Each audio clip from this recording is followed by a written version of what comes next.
So, welcome to the Laws of Publishing. I am so glad you're here.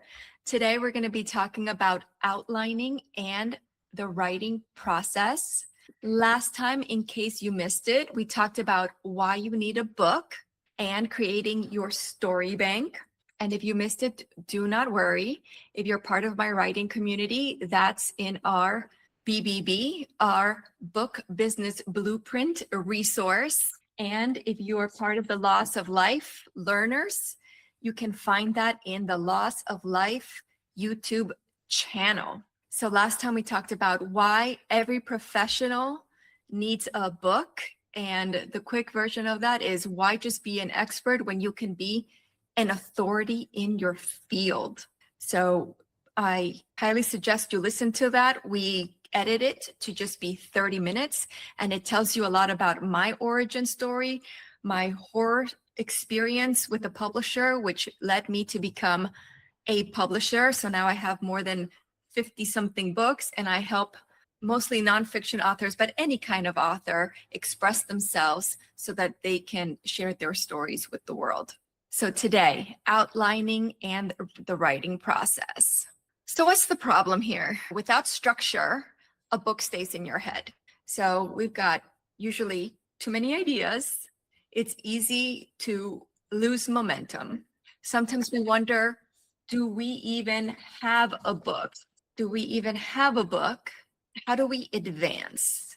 So maybe some of you guys have felt this before, but not to worry. We're going to talk about all the wonderful solutions. So we talk about, there's many ways to look about this, but with my clients, there's really three parts to making a book, right? You have to write it, we have to make it, and then we get to promote it. There's a lot involved in each of this. So right now we're talking about the write it part. So to simplify that, we say that there's three parts: the brainstorm, the outline, and the drafting. This is what we're going to talk about today, and how to simplify this so you can feel like you're ready to begin. So brainstorm. Most people are overwhelmed because they're trying to carry everything in their heads. So it's really important to get things out of their head. So some of you know that I've been a life coach or a mindset coach or a satisfaction coach, whatever you want to call it. And a lot of the things when I do my keynote speech about everybody has to do the inner work. When I talk to children, actually, I talk to them about the game of life and doing the inner work and what it really means to take care of themselves. And one of the tools I talk about all the time is the daily introspection and daily review. So what are we talking about here is first thing in the morning, what's going on in your head. So when I'm talking to kids, it's if you're a doodler, doodle. I also talk with this about creative people. I've had so many clients tell me I can't sleep, and it's the same recipe. It's the same thing. In the morning, when you wake up, what's going on with you? Get it out of your head. Did you wake up thinking about a dream? Did you wake up thinking about a song? What's going on with you? Are you worried about something? Get it out of your body, get it out of your head into a journal. If it's something really serious or something negative, you can tear it up. You can do something physical to let it go, a ritual of sorts if you want, to signify like you're removing this from your system. But the whole point is that morning introspection is the gift you're giving to yourself before you are flooded with input from external things. And then at the end of the day is reviewing the day, the daily review, what happened. So the daily introspection and then the daily review. Same thing with your ideas, whether it's your business, and here we're talking about your book. What is every idea you have about your book? And you probably heard me say writing is rewriting. So it's really important to start with emptying your mind. Now, if you're going to work with an editor or if you're going to collaborate, it is really important to work in a way that you can share your stuff. So sometimes the brainstorm could be on paper. There's something really powerful about writing longhand. And that's okay, because sometimes we call it like the pre-draft or the therapeutic draft. That could be the brainstorm. A lot of times when I'm writing a poem, because a lot of these books are poetry books, I will do the brainstorm by hand. What is everything I think of? What's the concept?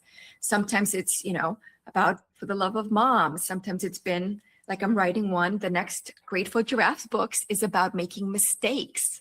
What does it mean when we can correct things? Sometimes we don't know when we make a mistake. So I have a lot of ideas about that. It's been floating in my head. But when I sit down to write that poem, the first thing I'm going to do is I'm going to take out a notepad and I'm just going to write everything out. And it looks like a mess. My brainstorming is not linear. It's like all over the place. But then I take that. It's very free flow. Then I take that and then I put it on, I type it up, right? That's when it goes from being my therapeutic, then it becomes something that's going to be for the reader, right? Once we commit it to a electronic document and it begins something that we're going to shape into a draft, then we are no longer the hero of that story. It becomes something that we're creating for the hero. So we want to empty our mind, get things out of your head without judgment onto paper. That is the first step. Then number 2 is your outline. Is it chapter by chapter? Sometimes some of you might have heard me say before, if it's not clear, if the through line is not clear, sometimes it makes sense to tell the story chronologically. Sometimes it doesn't. It almost doesn't matter. I say, start your story bank. Get the story out. What were the important events that made you feel something, that were an important piece of this? Get those stories out, because again, writing is rewriting. Some people say, oh, but I don't remember. It doesn't matter. You begin, because once you start, more is going to come out. You're going to be thinking about one story and then you're going to remember, oh, that, which is why I highly recommend Google Docs. Start a folder in your Google Docs and you're going to have like ideas. That's going to be your folder. Then you're going to have your ideas folder. Then you're going to have your stories folder, which is different. You're going to have your ideas folder, then you're going to have your stories folder. And then what's great about a Google Doc is that you have hierarchy, right? You have titles, you have your text is paragraphs. Use like the headings, right? So let's say you have a story. I'm going to use like my husband and his business, right? He was in the flower business. So he has the story of the first time his dad took him to see a flower farm. So first time he saw a flower farm, that's like the working title. So that would be heading 1. First time at a flower farm. We can name it something different later, and then he can write down what he remembers. Let's say he thinks he's not a writer. It doesn't matter. He can do it in bullet points, whatever he remembers about that event. If he thinks he's not a writer, he can record it. You can record yourself in audio and it transcribes it. It doesn't matter. You just want to get the story. And then once it's there, you can shape it. But we're not going to do that yet. We're going to take it one step at a time. Just get the story. And then once you have your stories, you can worry about the outline. Sometimes the outline writes itself. Sometimes it doesn't. And we'll get to that in a second. That is there. Then is when you start drafting. Write forward, not backwards. Generate a rough draft. And one of the things I always say is give yourself permission to write an ugly draft. In fact, challenge yourself to write a terrible draft. Get it out of your body. We cannot shape or edit something that is not on the page. Very important. So a lot of times when I meet clients, people tell me, I wrote the book. And I say, great. Is it written? And they tell me, yes. And I say, wonderful. Can you send me the document? And they're like, oh, you mean that what I wrote by hand? And I say, no, it needs to be typed on a computer file we can talk about. So very, very, very important. But the good news about that is that when it's written by hand, again, that's the the one that's for you, whether it's ideas into a working doc, ideas to story, or your handwritten into your first draft, you will naturally make some changes. You will naturally finesse. You will naturally remember more things, which is wonderful because drafts, a lot of young writers, and what I mean by young writers is not age, I'm talking new writers, is they think you write it once and you're done. And it does not work like that. You'll see that a lot of times I talk draft 1 to infinite because it doesn't matter how many drafts it takes. We want it to be right. So let me stop here and tell you part of my process when it comes to doing like a poem. A lot of people ask artists, when do you know when it's done? So same thing applies when I write a screenplay, when I make a movie, when editing a movie, when making a piece of art. But I can tell you because a poem is something that's short, it's much easier to explain. So I told you, like the first thing I do when I write a poem is I think about it. Oh, I want to write about, the one I'm doing right now is making mistakes for children. What does it mean to make a mistake? And this, by the way, was inspired by a true event. We made a mistake. We put the cover of the Halloween book with the inside of the Get Well book. So this poor little boy figured that out. So we did everything we could to make it right. And when I wrote him the letter, sending him the correct books, I said, wow, you've inspired me to write this poem. The next book is going to be about this because sometimes we may not know we made a mistake. Sometimes we know we made a mistake, but we cannot fix it. And we have to find a way to live with that. And sometimes we know we made a mistake and we get to fix it. And that is a beautiful, rewarding feeling. So I got to feel all of this about a mistake. So I've been thinking about it. So when I sit down, I already have some ideas. I'm going to brainstorm it, and then I'm going to give it a first pass. I'm going to write it. Then I'm going to go away. I'm going to go live my life for a day or two. Then I'm going to come back to it and I'm going to read it. And things are going to jump out at me. Oh, let me change this. Let me change this. Then I'm going to wait another day or two and I'm going to read it again. And I'm going to do that process till nothing jumps out at me. And then we're going to go through the process of, I'm going to present it to my illustrator, right? First, I'm going to share it with my team. When I think it's done, I'm going to read it out loud to them. And then things may jump out at me and I'm going to correct it. Then when we have the meeting with the illustrator, same thing. We're going to talk about it. And if something jumps out at me, I will correct it.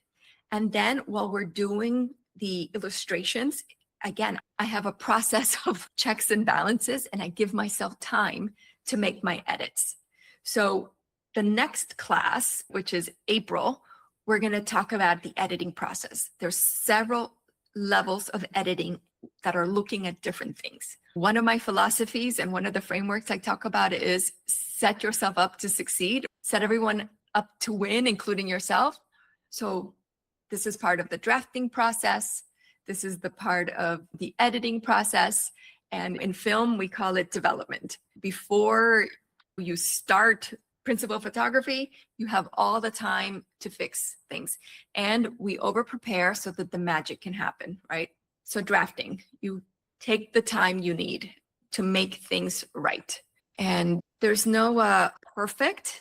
There is good enough. At some point, you have to say, have I told the story well enough? We're not seeking perfection. We're seeking good enough. So this is under the laws of life, learners. So today's law of publishing is the law of clarity. A book without structure is a mind without direction. Organize your ideas into a clear roadmap, and your first draft writes itself. I do want to take a moment and talk about fiction books. We've been talking about most professionals are going to write a nonfiction book, usually, including a self-help book, maybe a business book. However, sometimes you can write a fiction book, like Who Moved My Cheese? That is a business book. That is a fiction book. It tells a story, which is really great. There's some good examples of that. You could say The Alchemist is one, The Present. There's a bunch. There's some little really clever books that are business books that tell stories, powerful little stories. And then there's also children's books that tell stories that have like lessons and meanings. Now, in the author community, there's different styles of writing. There's a style of writers called plotters, and there's a style of writers called pantsers. There is no wrong way to write a book. There is only your way to write a book. So I want to talk about both. Plotters are people who write outlines. Now, it makes more sense in nonfiction books to have an outline, because if you are, as a business professional, you might have like a framework, or you might have the X amount of lessons I learned about real estate or dentistry or whatever it is, or about grief or whatever it is your topic of expertise is. So it's going to make sense. It's going to have it. Like, so for me, I have the lighthearted living formula, right? So what is the lighthearted living formula? It's a framework I created to help people express themselves fully. What is it? It's wonder, wellness, wisdom, worth, wealth, right? That equals wholeness, right? So what do we have here? 1, 2, 3, 4, 5, 6. So that's probably 6 internal chapters. We're going to have an intro chapter, right? And probably in a conclusion. So that's going to be an 8-chapter book, pretty clear. So what are pantsers? Those means writers who fly by the seat of their pants. There is nothing wrong with that. Those are people who just have an idea and sit down and write. And then they start putting things together. Some people will get an idea. Sometimes they have a setting, and then they'll write the story around a setting. I've written a screenplay like this. I had a setting. I had a music festival. So I'm like, okay, what story can happen at a music festival? I said, okay, Home Alone at a rave. So then I was able to very quickly write that screenplay. Sometimes people have a character. Oh, they think of the character, and then they hear the dialogue of the character, and then the character tells them the story, and then they write the story. The character, if like in a nonfiction scenario, could be their ideal client. So I'm just telling you, like, there is no right way to write a book. There is no wrong way to write a book. It's whatever works for you. We're going to be talking mostly to professionals who are writing nonfiction books. So we're going to be talking about outlining. So how to brainstorm effectively. Here are 4 techniques. Mind mapping, right? What's the core of your idea? And then you branch out with every connection. So to get everything out of your head, right? And then the brain dump, right? Set a timer. This is the Pomodoro method, by the way. I have some amazing timers that I want to show you guys. I have this cube here. This is amazing. You set it 20 minutes, 25 minutes. Does everybody know the Pomodoro method? Oh yeah, it is an amazing method. In writing and in productivity, the Pomodoro method is they figured out that we have to take breaks. And as a recovering workaholic, this was very difficult for me to learn. I remember hearing a study that it said it's better to work like an X amount of time and then take a 5-minute break. So I set that on my computer, and then it was like the breaks would come and I was like off. That's actually how I realized I had a problem. It was really funny. And then I have this awesome timer that's like this, because then it's like really visual. So I have different timers for different things. There's idea sprints and there's writing sprints that we're going to talk about in a second when we get to the drafting side. But anyway, you can use this method of whatever, 5 minutes, 10 minutes, 20 minutes, whatever, to do anything. Something you dread, like for me, maybe it's accounting or whatever. Set yourself, decide for 5 minutes, I'm going to do this thing I've been avoiding. It could be like brainstorm question. What does my reader need? Who is my reader? If it's about grief, what do they need? What problem am I solving? And what question do they have? You guys have heard me talk about story brand, very important, which if we work together, we can go deep into the book about what problem are we really solving for the reader. And then there's something called story clusters. Group similar ideas together, patterns will reveal. So that's why I say sometimes get the story out, because the theme will reveal itself. So then I have these timers. I love those tools. Structure for clarity. Okay, so your outline becomes your book's GPS. So here's one way to do it. So your introduction, right? The introduction chapter. What's the hook? Why do people want to read this book? What's your promise to the reader and why? What's your why? Next, your chapter 1 to 3. Like maybe you have core ideas. So some of you have heard me say, like Kyle's book, for example, The Art of Being Everything. Here it is. Kyle's book, The Art of Being Everything. So this is great. And his book has a very clear structure. Of course, it has your intro chapter, your conclusion chapter, but he's got 25 identities. So this is The Art of Being Everything, a roadmap to living and leading without boundaries for entrepreneurs. He's got 25 identities that helped shape him, like who he is, right? Helped him become the entrepreneur he is and the incredible person he is. And his website follows the story brand. Very, very, very cool. It's a very good example of that. So that's one way to do a book. Another way, for example, because the story brand will tell you, we don't want to inundate people. If you've got too many ideas, that means we've got more than one book, by the way. So here we're presenting, let's say we have 3 core ideas. Fantastic. We've got chapters 1 to 3. We've got one core idea that we're going to express in 3 chapters with stories proof. So I always say story proof takeaway. I'm always going to have a takeaway for the reader. Always, always, always. Another example, core idea number 2, a shift growth. Again, take away what's in it for your reader, take away for your reader. Chapter 7 through 9, core idea 3, what's the transformation? Conclusion, action, vision, legacy. What does this mean for your reader? Here's one way of looking at this.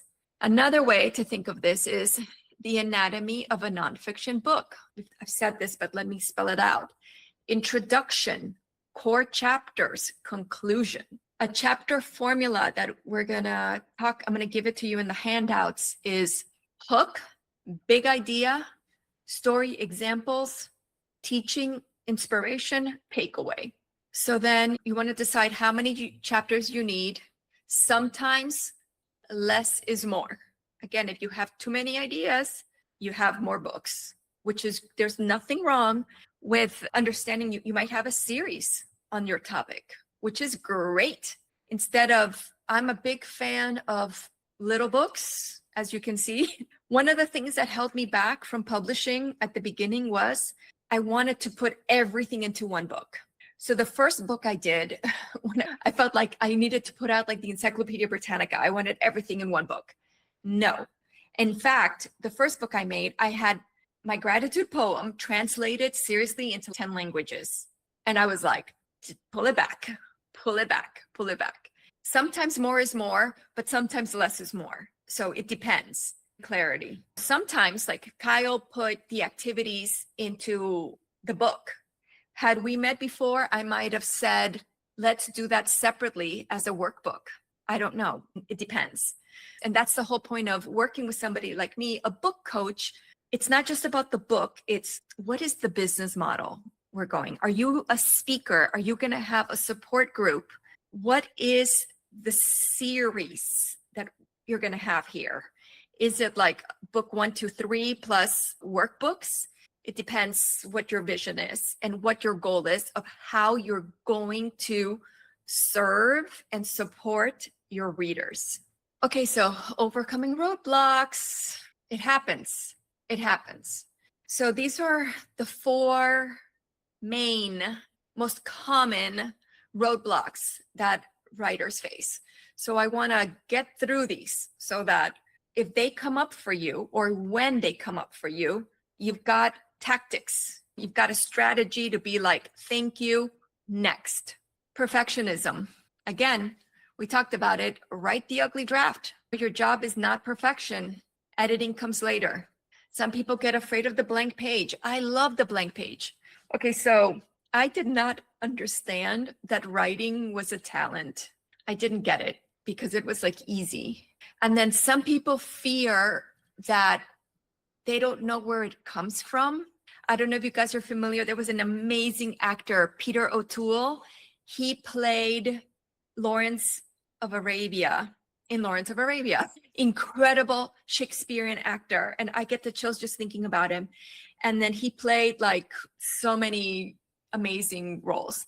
And one time after he played one of those roles, after the show, he freaked out because he said, I don't know how, he didn't know how he did it. Like, of course, he memorized the lines and he did the thing, but something happened. He had an out-of-body experience. And a lot of the greats, I've heard the Beatles say, I write the songs, they're not mine. I don't know where they come from. So a lot of writers have that beautiful metaphysical experience. I've experienced that, being in the zone. Like, I've written a book in a week.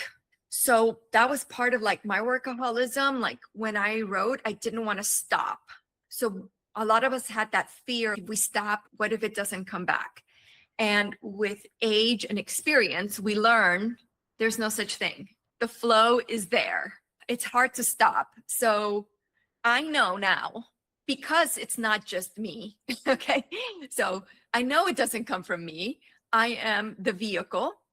I get it. So what is my job? To be clear, right? So I take really good care of myself. I treat myself really well to be a clear channel. And I know that it doesn't matter where I am. If I have an assignment, I give myself a prompt. I can sit down and write anything. A novel, I can write anything I need to. It does not matter. But it took me a long time to get here. How do we overcome that? If you are new to the game, open your outline, pick one bullet, write 3 sentences, start. That could be a chapter. Okay, so blank page. No time. We talked about the Pomodoro technique. Losing focus. So return to the reader. Ask, what does she or they need to know right now? Write to them directly. This is really important. And then, are you guys familiar with the TK method? So like when I'm writing and I need to come back to something, I either do like this, X, or it's TK, because the TK combination, it's shorthand for to come, but purposefully the C is spelled with a K. It's from journalism and publishing, because if you do a search for that, it's easy to find. So you can come back to it later. So like you can just keep writing and go back to it later. It's just a way for you when you're writing to like not have to stop and look something up. Make sense? The idea is don't stop writing. Like use annotations to not stop writing. Okay, so draft efficiently. Write forward, never look back. Write to one person. Visualize your ideal reader. So this is like the avatar. I've spoken to my clients about this before. Who's your ideal person? Have a conversation. Same thing that we do with public speaking. We're having a conversation. And then write forward. The chapter formula, we talked about this before. Hook, big idea, story example, teaching, inspiring, takeaway. And then you can repeat that for every chapter if it makes sense. Some people, especially with fiction, are all about the word count. This does not work for everyone. I don't know, because novels, depending on the genre, are word count specific. So like high fantasy, those readers expect a certain amount of word count. This is not as applicable to nonfiction. I think what matters is that you tell the story that makes sense. What I think matters is for the reader to be satisfied with your story or what you're giving them. So I don't think it matters. I think what's more important is to think of it in chapters. But if you are someone, like some people are into numbers, that get inspired or motivated by numbers, like I have some writer friends that are all about the word counts. So whatever works for you. If word count targets work for you, fantastic. If chapter targets work for you, fantastic. I have friends that do both. And then Do not edit while you write. Turn off your inner critic. Use the TK to flag gaps and keep moving. This is what I just told you about the examples. Editing is lesson number 3's job. We'll talk about that next. So before our next lesson, I'm going to give you guys downloadable takeaways. Brainstorm Canvas, chapter outline expander, and writing roadblock breaker. Okay, those are the 3 things that are going to be in the handouts with a review of these slides. And okay, so your first steps: Brainstorm Canvas, complete the Brainstorm Canvas. So get your ideas on paper, work on your chapter outline, and draft your introduction. Feel free to get started and schedule 3 writing sessions into your calendar. I would say a week for some of you that are on a writing deadline. The more, the merrier. Ready to become the authority? You know what to do. If your manuscript is ready, you get a manuscript review. If you're not sure, do we begin? Request a book consultation. And if you're in the process of writing, join the author community. There are 3 levels. We've got at your own pace, group, and of course, one-on-one. And that is a very limited thing because it is very involved. And then now it's open for Q&A. Q&A. I open it up. What would you guys like to talk about? Any questions? I have to hop off, but really quick for anyone here or watching, Macarena got my book done in record time, and I was so happy with the experience. So I definitely saw a lot of value in working with Macarena. 2, the biggest takeaways that I'll always remember is that, especially if you're someone writing a nonfiction book that incorporates parts of your life, like my book, The Art of Being Everything, is that you have to remove yourself from it in a way that you are not the hero of the story, which took me a second to process. And that's what Macarena would keep telling me. The client is the hero. The reader is the hero. So that was definitely a big takeaway. And also, we know our stories better than our readers do, obviously, because we lived them. So she does a great job of guiding you through how to describe those in a way that the reader can feel it too. So I loved my experience. So if you're thinking of working with Macarena, definitely do it. This was great. Thank you, Macarena. You're welcome. Bye, guys. Bye, Kyle. Thanks.